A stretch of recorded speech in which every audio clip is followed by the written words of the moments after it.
చివరన జారే తడి చినుకును సైతం సిరి తళుకుగా మార్చే చిత్రం నీవే.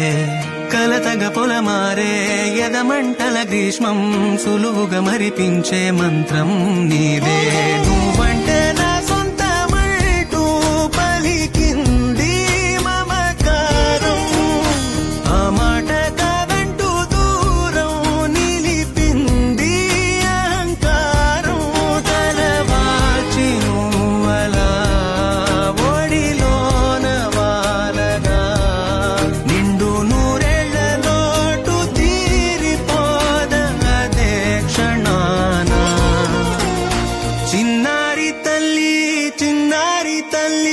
నా నింగి జాబిలి, నీవెన్నెలంది వెలుగొందుతోంది నా గుండెలోగిలి. నిదురించు వేళ నీ నుదుట నేను ముత్యాల అంజలి, జోలాలి పాడి తెరిచాను చూడు స్వప్నాల వాకిలి. ఏ బూచి నీడానిపై రానికుండా నేనేగా కావలి.